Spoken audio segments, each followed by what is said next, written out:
The church cares, and so does the St. Raymond Anonymous Foundation for Freedom, Family, and Faith. Hi, I'm Anne DeSantis, Executive Director. In 2015, the Mercedarian Friars came together because they wanted to start a foundation to help families in crisis. And that's exactly what we've been doing over these years. Whether it be something to do with divorce, separation, trauma, job loss, loss of a loved one, or other adversities, we've helped so many families get through those tough times through the spiritual works of mercy. We'd love to hear from you.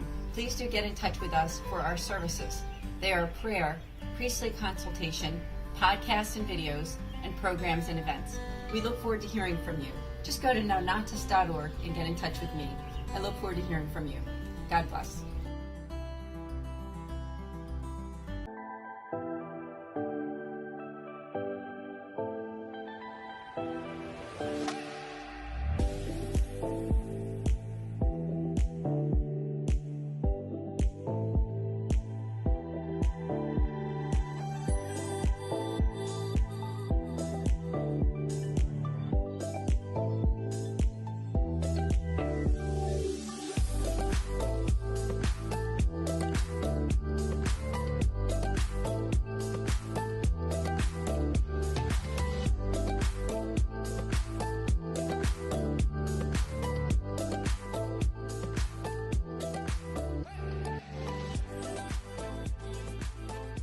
Fiat Ministry Network and Patchwork Heart Ministry present Journeys in Faith.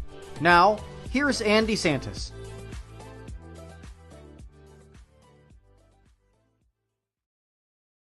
Hi, good evening, and welcome to Journeys in Faith here on Fiat Ministry Network. It's great to be here. It's the beginning of our new season. This is episode 2 of our third season, so great to be back. I have an amazing guest for all of you this evening. I have a good friend of mine. She resides in Western New York. I have Denise Spadaccia. Denise, thanks so much for coming on to Journeys in Faith. Thank you for having me. We have a lot to talk about because you're a person of very deep faith, and I've known you for quite a while, and we're both part of that Mercedarian family, Yes. the Mercedarian religious order. It's so a wonderful thing for us to be part of that community. Absolutely. Even though I'm down here in Philadelphia, you're up in Western New York, but time and distance does not separate us, does it? No, we're still family. That's right.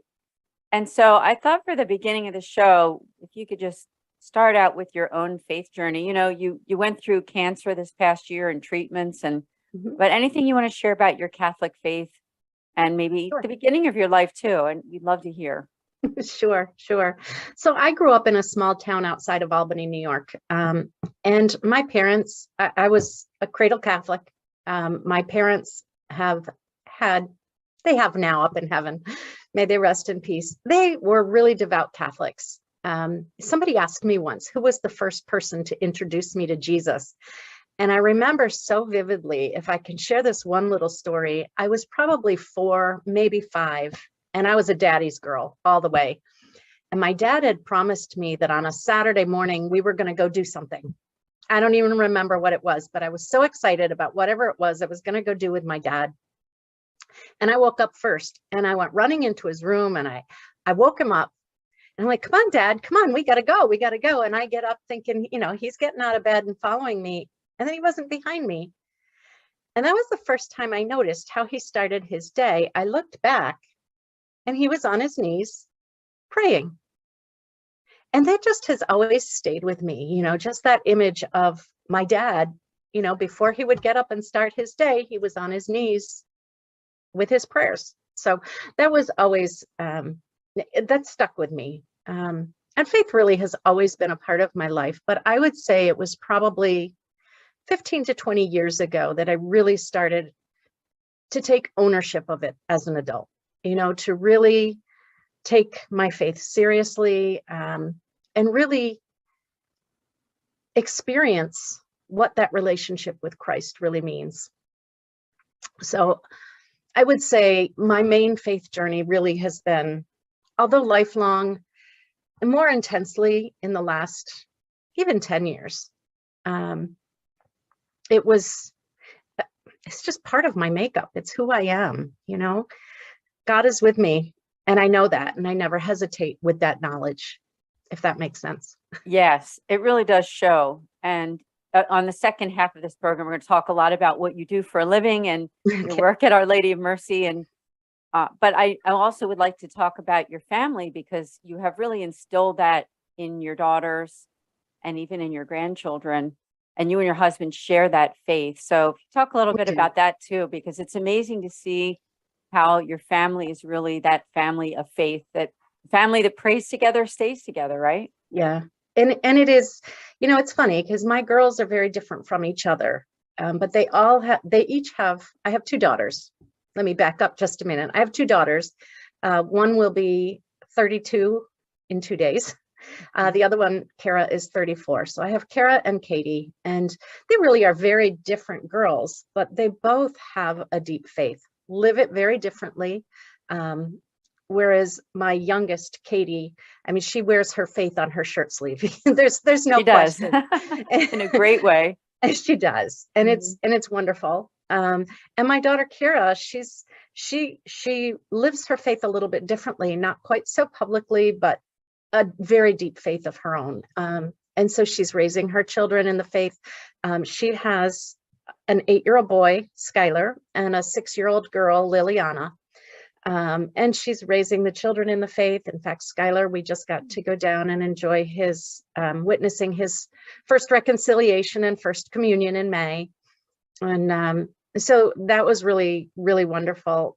And my daughter, Kate, you've met her on numerous occasions, Anne. Yes. She lives for ministry in the church. She lives her faith through and through, and she's raising, she's got a 2-year-old boy, Joseph, and she will be giving birth sometime around December 1st with another boy, Peter. So, and fortunately she lives relatively close, so we get to see each other and enjoy each other's company often.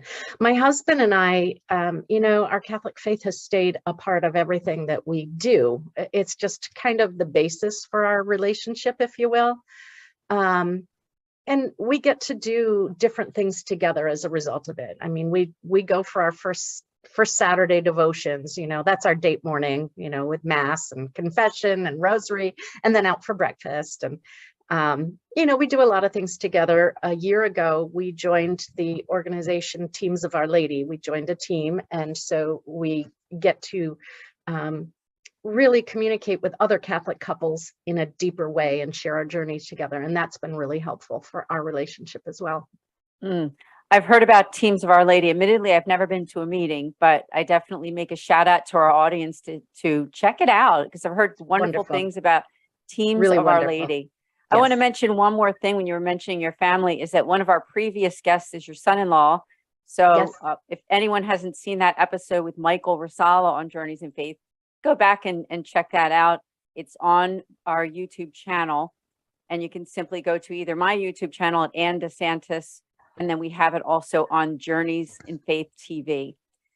And so I'd also love for you to share your journey over this last year, because you did go through cancer treatments, but as we see you today, looking wonderful.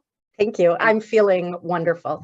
Right now, the only remaining symptom I'm dealing with is fatigue, but I can get through that. So yeah, my cancer journey, nobody ever expects to be told they have cancer. I went for a routine mammogram last October. Now, just to back it up just a little bit, I've been a healthy woman, a little overweight, but a healthy woman. And last August, actually, started a few things. I had 3 events in 3 months. So in August of last year, I actually had 2 strokes, just out of the blue, 2 mini strokes. That was in August. In September, I was diagnosed with rheumatoid arthritis. And then in October, diagnosed with breast cancer. So it was just a lot all at once. Forgive me, I have a cat who wants to be in the video It's okay. here. I've been trying to get rid of her. It's not going to work. Oh. So I can't imagine going through any of that, honestly, without faith, because that was really kind of, well, it was life-altering, really, in a lot of ways. I will say, I kept a journal, by the way, And I hope you don't mind. I'm going to share a couple Please. of things I flagged through here as I was looking back and preparing to talk to you today. And I looked at my journal. This was 2 days after my cancer diagnosis. And so this was Saturday, October 30th. And all I wrote was, fewer tears today. Lord, make me like Job. I want to praise you through all of this. I love you and I give you all of me. Jesus, I trust in you. And that kind of became my mantra, you know, as I look back at this now, and it really did kind of become my mantra through all of it. You know, I have to give it all to him because none of it is in my control. I mean, even trying to get appointments made, you know, you hear that you have cancer and you want it out of your body immediately. I don't care what kind of cancer it is. You hear you have cancer, it's like a parasite and you want it out. And it's waiting for this test and waiting for this test and then waiting for this test and waiting for this test. And it was just a long waiting journey. So by November 9th, and I'm just flipping through my journal here just for a minute, November 9th, I still didn't have a date for surgery. And that had to happen before I could start chemo and radiation. And something came up on my Facebook feed on my way to the surgeon's office on Tuesday, November 9th. And it just said, be still. God has designed a perfect path for you. Do not be in a hurry. You can get there in God's perfect timing. And when I think about, you know, how everything played out throughout the journey, I had no control and it had to be in God's timing. The other thing that really struck me is that through that journey, anytime I was feeling particularly down or anxious, I would get a phone call from somebody unexpected. I would get a card in the mail from somebody unexpected. It was like the timing of everything was God's timing, and he provided everything that I needed at the moment that I needed it. And boy, did I learn a lot from that through my journey. Just that God was going to take care of everything. I had a note, this is on February 2nd. So this was, I'd had one surgery, and this was the morning before I was having a second surgery. And I just have this note in here. They were gonna, you know, I was gonna have 3 incisions with this second surgery. They had to go back in, remove more breast tissue because they hadn't gotten all of my cancer on the first surgery. They were having another incision to remove lymph nodes and a third incision to put in a Metaport for my treatments. But I'm looking here, and my comment on that day was, God is so good. My God is way bigger than cancer. Again, just the way this journey has gone and where God has been in it. I do want to add, though, I have a husband who is absolutely amazing. So my husband is Larry. We'll be married 37 years next month. So we've been together a long time. Thank you. We've really been together a long time. And he was my rock through all of this, as is appropriate. And he was so strong. When I'd be weak, he was strong, and it was okay. 2 weeks after my first chemo treatment, my hair started to fall out. 2 weeks to the day. And within a week, my scalp felt awful. The hair felt awful because it changes. You know, you get all those medications in it. It changes. My scalp actually hurt as the hair was falling out. And you know, I've never been one who's been overly concerned about my image, but losing my hair, you know, especially those first few days when it was coming out in clumps, it wasn't just thinning, like a part of this would be missing and then a part here was missing. You know, I felt blah. I didn't feel well anyway because I was going through chemo. And so one of my dear friends who had gone through the same cancer that I was then going through, she offered to come over and shave my head for me. And her husband is a good friend of my husband's. So the two men were in the living room chatting while my friend Sue was in the kitchen shaving my head. And I have to say, Mhm. that was hard, but the hardest moment was walking back out into the living room with a shaved head and looking at my husband. And that was his one moment of tears. It was like, Oh, that one really struck him, when mm, my hair fell out, and it was like so visual. And from that point, nobody maybe would have known what I was going through to look at me. From that point on, there was no disguising it. I had no hair. It was a whole new it was just a whole new step in the journey. And mm. that was really hard for both of us. And I didn't think that the hair thing was going to bother me that much, but it did. And I didn't think it was going to bother my husband so much, but it did. But it did. It really did. But you know what? We got through that. And I am currently, let's see, my last chemo treatment was early May. So figure by end of May, pretty much done with chemo. So June, July, August. This is 3 months post chemo as far as hair growth. Kind of loving it, sporty. It looks great. It really does. It's coming in curly. It's coming Mhm. in gray. It's okay. And it's very easy. It's very easy. Yeah, it is. It's been really easy. It's kind of nice. It was nice and cool for those hot summer Mhm. days. Oh, awesome. Although I did get a sunburn the first time I went out before it started coming in. Well, honestly, I've been able to kind of accompany you on the journey, even though Yes. we're in different cities, right? And just talking with you, communicating with you. You're also, I should mention, Denise is also the board treasurer for the St. Raymond Onatus Foundation, where I serve as the executive director. So we communicate there too.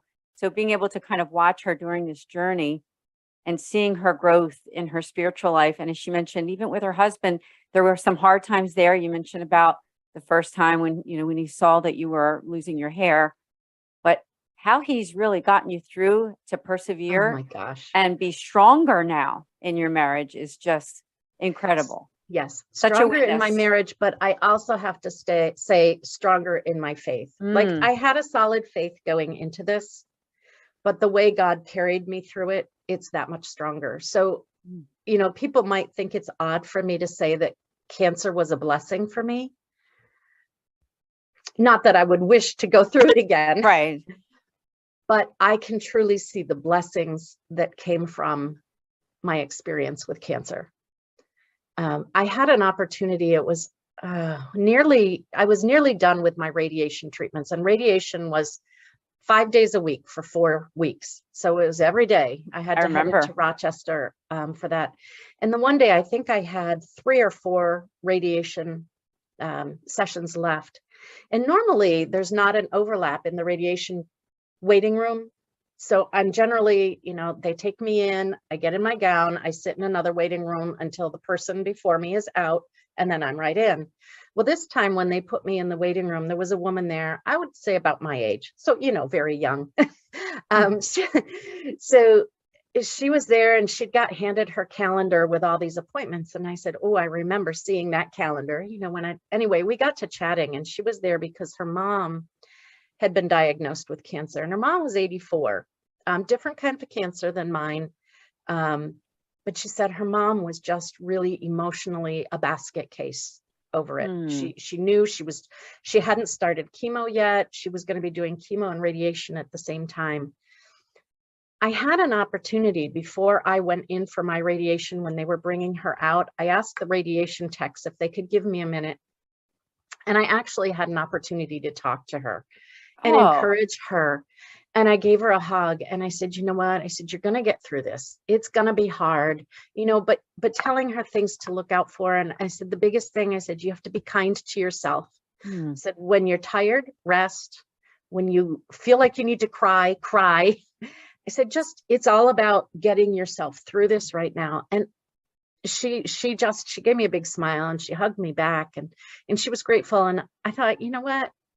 I want to be able to have, not that I want anybody to go through cancer, but I want to be that person that can encourage others. Having gone through it, having known what helped me, what my friends did for me, I want to be that face of God Mm. for others who have to go through it. So I'm going to look for opportunities to do that, because Mm.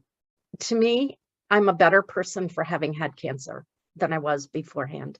Well, what I'm hearing is mission, that God has given you a Absolutely. greater mission even than you ever have had before. I mean, you've always had your role as a wife and a mother, and even your mission as a baptized Catholic who's living out their faith, right? But Right. really being a beacon of light for those people who are feeling discouraged. So we have a lot more to talk about. We do have to Okay. take a short break. So we'll be right back here on Journeys in Faith in just a few minutes.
Welcome back to Journeys in Faith on Fiat Ministry Network with Denise Spadaccia.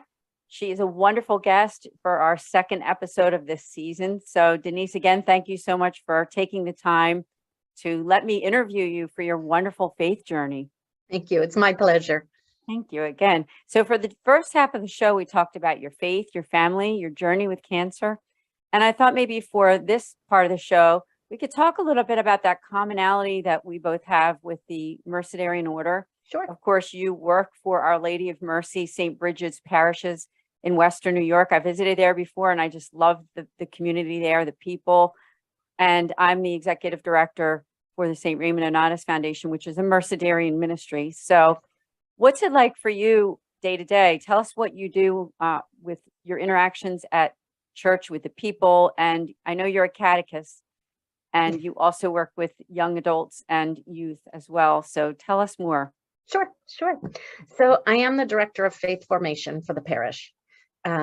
So I run our religious education program, which is for our first graders through 11th grade, including their sacrament preparation for first reconciliation, first communion, and confirmation.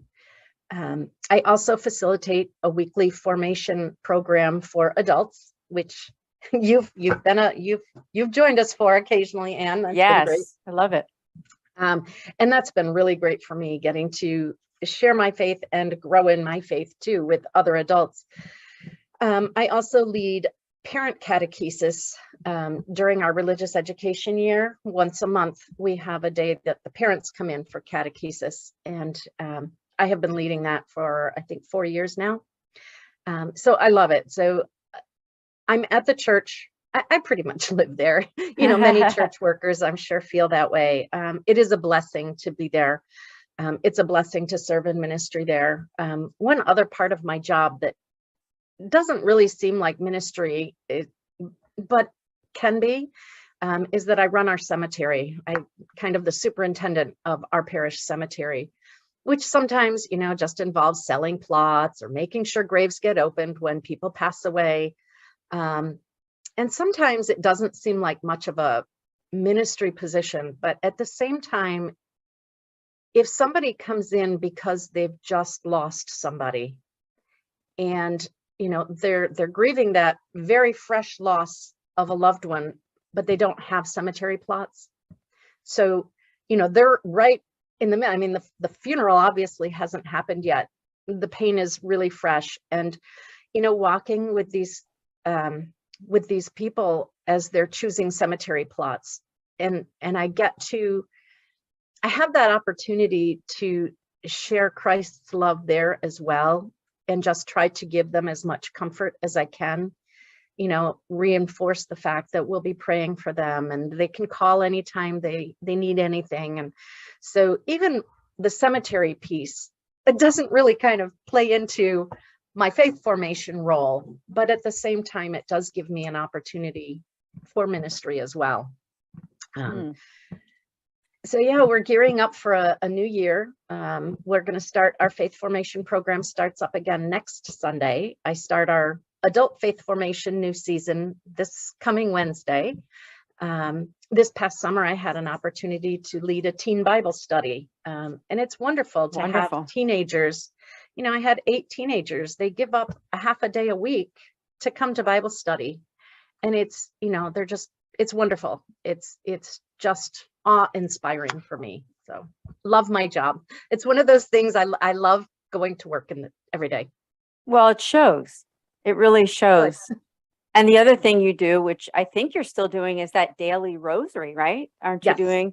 Yes. So our parish leads the rosary. We do it ever since COVID hit. I felt that there was something we needed to try and connect a little bit more on a spiritual level. In the beginning of COVID, when the church was shut down, we weren't allowed to go in, we weren't coming together for things. We were required to work from home. Father Matthew Phelan was our pastor at the time. And I just said to him, I said, I feel like I need to use the technology that we have and at least lead a rosary every day until we get back in the church. And he agreed. So I started out doing it from home. And honestly, some days there's 20 people praying the rosary with me. So we do the rosary on our parish Facebook page every day at 10:30. It's normally me who leads it, except on Thursdays. There's a gentleman, we have adoration in the church on Thursdays, and he likes to lead the rosary from the church on those days. So I'm more than happy to share the role, but we lead the rosary every day. And it's wonderful to have so many people praying together. We share our prayer intentions initially before we start the rosary, and it's been really good.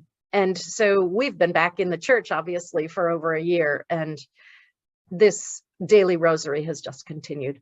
So wonderful. And also for people who are watching that want to go and watch it every day, or sometimes when you're available, just go to Our Lady of Mercy and St. Brigid's parishes, look it up on Facebook, and you'll be able to see Denise praying that rosary. I believe it's Monday through Fridays at 11 a.m. Monday through Eastern Friday time. At 10:30 a.m. Oh, 10:30 a.m. 10:30 a.m. Eastern time.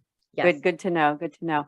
So as we're coming a little bit closer to the end of the show, I thought we could talk a little bit about the Mercedarian charism, because, basically the Mercedarians live poverty, chastity, obedience, and then that willingness to give their lives for those in danger of losing their faith. And I know you live that out too.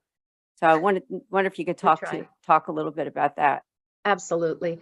Well, I have to say that, as long as I have worked at Our Lady of Mercy Parish, we've been with the Mercedarians. So when I first was hired, it was the year 2000. I was brought in by Father Michael Rock to come in and do some work. And so I did not know the parish. I was not part of the parish when they were handled by the diocese. So my entire time at Our Lady of Mercy has been with the Mercedarians. There's something about them. I won't be able to put my finger exactly on it, but first of all, they are very Marian. Obviously, their devotion Amen. to Our Lady, and is incredible, and that really touches me. And people ask me, especially if they're non-Catholics, why the thing about Mary? Why Mary? Why Mary? Why not Jesus? But I look at Mary, and right from the get-go, what was her role? Her role was to point us to her son, not to herself. She never points to herself. She points to her son. And so to see that lived out so fully with the priests, the friars who staff our parish, has just been a joy. I will mention that redemptive vow. So the fourth vow that the Mercedarians take is to offer their life to save others from captivity. Now, originally in the 1200s, that meant specifically ransoming prisoners, ransoming captives who are being held captive because of their Catholic faith. But they continue to live that charism. And what I see, with our friars, and now we have Father Scottston Brentwood and all of them, although we're not in prison, we're not behind bars, we all have some sort of captivity. That sin is the big thing. And I see these friars on a daily basis giving of themselves in any way that they can to care for the souls that have been entrusted to them. And, we see that sacrifice that they make of their time, of their efforts, of their prayers for the benefit of all of us on a daily basis. And it's beautiful. We'll get calls from other parts of the county because they can't get a diocesan priest to come and anoint somebody, or, Wow. they just can't reach anybody. Our priests will jump and they'll go across the county to make sure that somebody gets last rites or, gets taken care of in their moments. So that fourth vow really makes them who they are, I think. Oh, absolutely. And I do want to just mention to our audience too, that please do check out the website of the Mercedarian Friars. If you've never really learned about them or want to know more, the website is orderofmercy.org. And on all the social media platforms, for the most part, they're under Mercedarian Friars USA. So please do connect with them, because we both can't say enough good No. about our experiences with the order. And it's been just so wonderful to be a part of that Mercedarian family. And that's how Denise and I were friends, but we're also family. Right. So that's really an amazing thing. So as we're coming to a close, I thought, would you have any advice? Now, originally, when I asked you this question, it would be about for parents or grandparents, but even those who might be going through tough times. I would say, first, parents and grandparents, be strong in your faith. Don't be afraid to show it. Let your children see you pray. Pray together with your children. With your grandchildren, let them know how important your faith is to you. Let them see that that's what makes you who you are. So be a witness. For others who are struggling, I think for those who are struggling, maybe first go to our mother, because who gives us the most comfort? Who has our back more than any other person? Is our mother, right? I remind my children of that. Nobody's got their backs like I do, but who's even better at that than I am as their birth mother, as our spiritual mother? Go to our mother. Let her comfort you. Let her guide you. Let her point you in the one direction she always points, which is to her son. And what she said when Jesus performed his first miracle at the wedding feast in Cana? What did Mary tell those servers? Do whatever he tells you. And if we can do whatever he tells us, how beautiful the world becomes. It doesn't take away hardships, but it makes hardships bearable. When we have crosses to bear, if we can share that cross with our Lord, he takes the weight of it. We carry just a little splinter compared to what he takes for us. So go to Our Lady. Mary wants you in her life. Mary wants to be your mother, and Mary wants to carry you to her son. And if you allow that to happen, you will receive so much comfort, so much love, so much grace that you will get through anything. It doesn't mean that all of your problems are going to go away, but your outlook on them will be changed. Their effect on you will be changed, and totally you'll be changed. Amen. So beautiful. And I love how you brought Mary into it, because we're both Mercedarians. So we can say, Our Lady of Mercy, Pray for us. Pray for us. So Denise, thank you so much for being a guest on this show. I'd love to have you back again because, we have a lot more to talk about too. I mean, we kind of ended it here because it's a half-hour show, but Right. we have you back and talk about some other topics. But Well, thank you so much for even allowing me to share my journey with you. Absolutely. Can you leave us with the website information and any type of social media for your parish? I think that may be a good place for people to learn more about not only what you do, but about the parish too. Sure. So our website is Our Lady of Mercy Leroy.org. You've got to get the Leroy in there. So Okay. Our Lady of Mercy Leroy.org will get you on our website. It'll also have links to the St. Raymond Nonatus Foundation, to the Mercedarians themselves. You'll get all kinds of information on there. Awesome. And our Facebook page is Our Lady of Mercy and St. Brigid Parishes, because we are linked with St. Brigid's in a nearby town in Virgin, New York. And I love that church too. And I want to make a shout out. One last thing is that for people watching this video who are from anywhere close or even a visitor there, please do stop in for Mass. Please do stop into the church, see its beauty, meet Denise, and meet the Mercedarians. So That'd be awesome. I'm there just about every day, so come and say hi. thank you. God bless, Denise. And we'll see all of you here next week on Journeys in Faith. God bless. Thank you, Anne.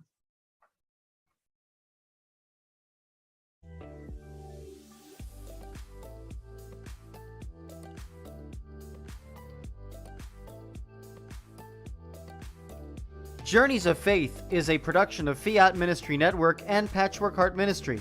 For more information about Journeys of Faith, email info@fiatministrynetwork.tv. And be sure to friend, follow, and like us on social media. Just search Journeys in Faith with Anne DeSantis.